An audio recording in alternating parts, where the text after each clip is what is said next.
Welcome to ETV India. स्वागत करता हूं मैं आपका दीवान सिंह अग्रवाल।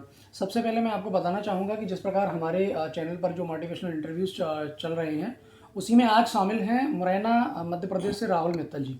तो आज हम उनके साथ ऐसी खास बातचीत रखेंगे, विद्यार्थियों के ऐसे सवाल रखेंगे जो मैथ्स को लेकर काफ़ी डरे हुए रहते हैं और मैथ्स उन्हें एक डरावना सब्जेक्ट लगता है। तो ऐसी ही विशेष चर्चाएँ करेंगे हम राहुल मित्तल जी से, जो कि मुरैना क्षेत्र में काफ़ी सालों से मैथ्स के टीचर हैं और एक बेस्ट क्वालिटी के तौर पर जाने जाते हैं, काफ़ी चर्चित व्यक्ति हैं।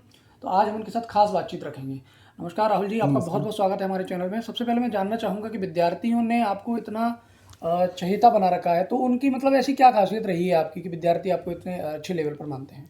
मुझे लगता है कि जो वो लेना चाहते हैं वो उनको मिलता है। जी। मतलब मुझे लगता है कि मतलब मैं स्टूडेंट्स को एज ए स्टूडेंट ना समझ के एज ए फ्रेंड ट्रीट करता हूँ, जिससे कि उनकी सारी समस्या समझ सकता हूँ कि एग्जैक्टली क्या चाहते हैं, वो उनको कहाँ कमज़ोर हैं, तो वहीं से उनको सिखाने का ट्राई करते हैं। इसलिए मैं अच्छा हूँ उनके लिए। मुरैना क्षेत्र में विद्यार्थियों के ऐसे कई सवाल हैं कि मैथ्स हमें बहुत कम समझ में आता है और या मैथ्स उन्हें बहुत टफ लगता है। ऐसे में आप उन्हें क्या बताना चाहेंगे कि मैथ्स को एक सिंपल समझकर वो पढ़ें और कंपटीशन में अच्छे रैंक हासिल कर सकें? मैथ्स का तो ऐसा है कि अगर देखा जाए तो 80% स्टूडेंट को मैथ्स बेकार लगता है उसके लिए, क्योंकि उनका बेसिक अच्छा नहीं होता। तो यही बोलेंगे कि जो अच्छा नहीं वहीं से अच्छा करें। अगर उनको एडिशन नहीं आता तो एडिशन जरूर होना सीखें, मल्टीप्लाई तो मल्टीप्लाई, इक्वेशन सॉल्व करना नहीं तो वहाँ से सीखें। अगर वो डायरेक्टली उसको भूल कर आगे ट्राई करेंगे तो प्रॉब्लम आएगी।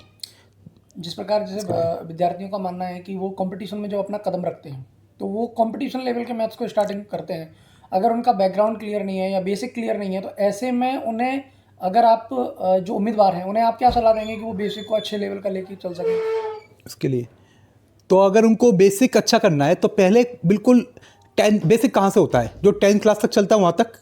तो पहले 10th क्लास तक का है, पहले उसको अच्छा करें। अगर उसके लिए बेसिक से उसमें क्या होगा, बेसिक इक्वेशन बनाना, बेसिक इक्वेशन सॉल्व करना, मल्टीप्लाई करना। इक्वेशन में लैंग्वेज को कैसे हम समझ सकते हैं, तो क्वेश्चंस में क्या लोगों को लैंग्वेज समझ नहीं आती, तो लैंग्वेज को कैसे समझ सकते हैं, तो वो सब उनको ट्राई करें तो अच्छा रहेगा उनके लिए। कंपटीशन में मैथ्स को किस प्रकार ट्रीट किया जाए कि रैंक अच्छी लेवल पर आ जाए? पहले हम बेसिक अच्छा करें, करना आना चाहिए, उसके बाद स्पीड बढ़ाएं। स्पीड अच्छी होगी उसके बाद वो रैंक अच्छी कर सकते हैं। मैथ्स को रटे नहीं, लोग का रटते हैं कि इसका सॉल्यूशन ये हो गया, इसमें ट्रिक ये हो गई। ट्रिक के पीछे ना भागे। सबसे पहली बात, जी। आजकल जो माहौल चल रहा है ट्रिक के पीछे भागने का, बच्चों को भी लगता है कि ट्रिक सीख के ही सिलेक्शन हुआ। ट्रिक से कभी सिलेक्शन, ट्रिक का मतलब क्या होता है कि लॉजिक ना समझा के उसको रटवा देना उसको, तो उसको ना करके अगर वो केवल बेसिक से अच्छा करे तो वही सबसे अच्छा हुआ। जैसे आपको बताऊँ, एक मूवी का एग्जाम्पल था, चांदनी चौक टू चाइना, कि आपने सुना भी होगा। मुझे उस मूव से खतरा नहीं जो आपने एक बार सीखा है, उससे खतरा जो 10,000 बार सीखे है। तो हम बचपन से करते हैं उसी तरीके से फॉलो करें। बेसिक बोलते हैं एक्स, लोग बोलते हैं कि नहीं ये तो एक्स से कर रहा है इसलिए समझ नहीं आ रहा। बेसिक का मतलब क्या है कि अगर आपको एक्स से करोगे ना तो आप कोई भी क्वेश्चन सॉल्व कर लोगे। ट्रिक में क्या होगा कि आप पर्टिकुलर टाइप के क्वेश्चन कर पाओगे, आगे नहीं कर पाओगे। आजकल जो लेवल आ रहा है वो डिफरेंट आ गया। पहले था, हाँ 2015 तक था कि पर्टिकुलर टाइप का एक रटा हुआ पैटर्न आता था, उसी टाइप के क्वेश्चन में अगर आपको वो फॉर्मूला लगा लो तो आपका हो जाता था। तो उसके लिए अगर नया क्वेश्चन आ रहा है तो कहाँ से प्रॉब्लम आती है, बच्चे बोलते हैं आउट ऑफ सिलेबस आ गया। आउट ऑफ सिलेबस क्यों आ गया? क्योंकि उस क्वेश्चन को करने का तरीका ही नहीं पता। अगर बेसिक का पता हुआ तो सभी का एक ही तरीका होता है, किसी को डिफरेंट होता ही नहीं है। 80% क्वेश्चन एक ही तरीके से होते हैं, तो बेसिक से करें तो कभी कोई प्रॉब्लम आएगी नहीं। आप उन्हें किस प्रकार मतलब ट्रीट करते हैं? जैसे मैं विद्यार्थियों के सवालों की बात करूं, मेरे पास ऐसे कई सवाल आते हैं कि मैथमेटिक्स में अगर हम 12th लेवल की बात करें, तो अगर एसएससी सीजीएल एग्जाम है, कंपटीशन में कई ऐसे डिफरेंट डिफरेंट एग्जाम है जहां वो मैथमेटिक्स को सॉल्व करने जब बैठते हैं तो बाकी के सब्जेक्ट्स की अपेक्षा मैथ्स को टफ लेवल पर रख देते हैं, रैंकिंग में बहुत ज़्यादा इफेक्ट करता है। तो आप इसमें क्या अपनी राय रखेंगे कि रैंकिंग में मैथ्स का कोई इफेक्ट है क्या? नहीं, रैंकिंग मैथ्स का इफेक्ट है नो डाउट, क्योंकि मैथ्स और जीएस अगर मैं दो कंपेयर करूं तो जीके में क्या है, जो आपने पढ़ा है वही आपको आता है, जो नहीं पढ़ा है वो सब आउट ऑफ सिलेबस होता है। मैथ्स में क्या, अगर आपने एक बेसिक कर लिया तो कहीं से भी आ जाए। अगर आपको बेसिक से अच्छा क्लियर है, पूरा चैप्टर क्लियर है, तो क्वेश्चन कहीं से भी आप कर पाओगे, तो वहाँ स्कोरिंग हो जाता है। दूसरी बात, मैथ्स से सियोरिटी मिल जाती है आंसर मैच करने से। उसके लिए मैं आपको पहले बताता हूँ कि मैं खुद एक कॉमर्स स्टूडेंट हूँ, मेरा कोई मैथ्स बैकग्राउंड नहीं है। 11th पे भी मैं कॉमर्स था, 12th पे भी कॉमर्स था। तो किसी भी लोगों को लगता है कि मैथ सब्जेक्ट है तभी अच्छा कर पाएंगे, तो सब्जेक्ट का कोई मैटर करता ही नहीं है। सब्जेक्ट कभी भी कोई मैटर नहीं करता उसके लिए। जी। जिस प्रकार और विद्यार्थियों का मानना रहता है कि मैथ्स को हम किस प्रकार ट्रीट करें, मतलब जैसे मैंने कहा कि मुझे मैथ्स में ये प्रॉब्लम आ रही है, तो हम उसे किस तरीके से सॉर्ट आउट करें? रट के कर रहे हैं कुछ विद्यार्थी, और कुछ चाहते हैं कि हम उसे इस तरीके से करें कि उसे परमानेंट अच्छी तरह बना के रखें। तो ऐसे में आप क्या कहना चाहेंगे? देखो, रटोगे तो कोई ना कभी हमें भूलोगे, कोई भी चीज़ हो। आपने बचपन में बहुत सारी चीज़ याद की थी, अब भूल गए उसके लिए। तो रट के ना करके उसको बेसिक समझ के करें, उसके लिए उसे दूर ना भागे, हर चीज़ का सॉल्यूशन देके। जिससे भी पढ़ रहे हैं किसी भी टीचर से हर चीज़ का क्वेश्चन पूछें, ऐसा क्यों किया।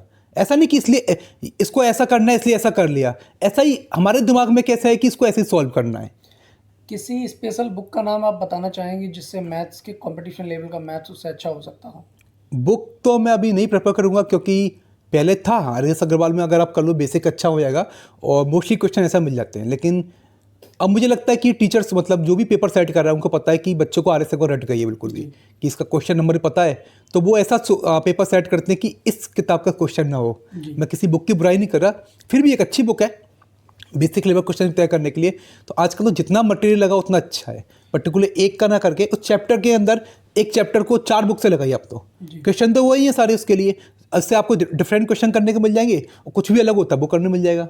कंपटीशन एग्जाम में अगर मैथ्स की बात करें तो मैथ्स की रैंकिंग काफ़ी लेवल पे जाती है और काफ़ी अच्छे मार्क्स में पूछे जाते हैं प्रश्न। ऐसे में विद्यार्थियों का मानना रहता है कि मैथ्स में हमें जहाँ कमजोरी नज़र आती तो बाकी के सब्जेक्ट की अपेक्षा मैथ्स में हम लोग रैंकिंग कम क्यों लेके आ पाते हैं।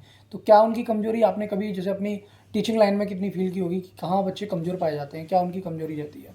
कमज़ोर का वही है कि बच्चा ट्राई नहीं करता समझने का, उसको तो बस पका पकाया मिल जाए उसके लिए, मतलब कि अच्छा सॉल्यूशन ये है, ठीक है हम इसको देख लेंगे, इसको ऐसा करना है।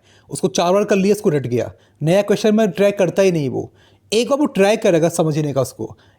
आपको मैं बताऊँ कि कभी भी टीचर के बताने से क्वेश्चन आते हैं वो कभी नहीं आता। आपने मुझे बताया किसी का सॉल्यूशन, मुझे आगे समझ, तो इसका मतलब वो केवल शॉर्ट टर्म के लिए आया।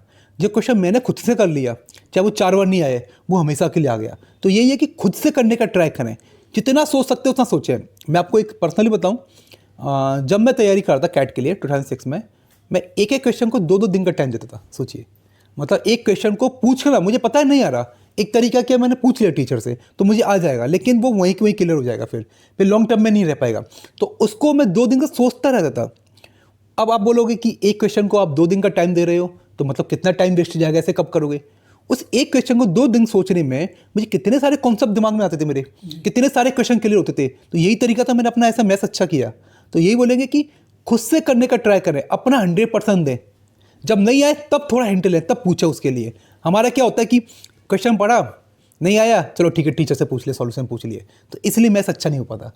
चलो ये तो अपने विद्यार्थियों के सवाल थे। अगर मैं आपसे कहूँ कि आप बच्चों को किस प्रकार गाइड करेंगे कि वो कंपटीशन एग्जाम में मैथ्स को अच्छे लेवल पर खड़ा कर पाएँ? वही है कि आपकी जहाँ कमजोरी, आपको जहाँ से नहीं आता वहीं से शुरू करिए। शर्माइए मत कि मुझे एक क्वेश्चन नहीं आती, तो 5वीं क्लास के बच्चे को आती है तो मैं नहीं सीखूंगा। तो जहाँ से नहीं आता वहीं से स्टार्ट करें, तो आपको कभी प्रॉब्लम आएगी नहीं। अगर आपको बेसिक से क्लियर नहीं तो बेसिक से स्टार्ट करें। आप हाई लेवल से अच्छा पहले स्टार्टिंग से शुरू करें, स्टेप बाय स्टेप चढ़ें। डायरेक्टली इसमें नहीं कि आप इस लेवल पर पहुंच गए कि इसके क्वेश्चन आते हैं इसमें से हो गया। आप बेसिक कवर करें तो ऑटोमेटिक बन ही जाएंगे वो क्वेश्चन वो वाले। बहुत बहुत धन्यवाद राहुल मित्तल जी। मैं दिवांशु चिकरवार इसी के साथ विदाई लेता हूँ। नेक्स्ट मुलाकात अपनी नई शख्सियत के साथ होगी, तब तक आप अपना ख्याल रखें और सुरक्षित रहें। धन्यवाद। धन्यवाद।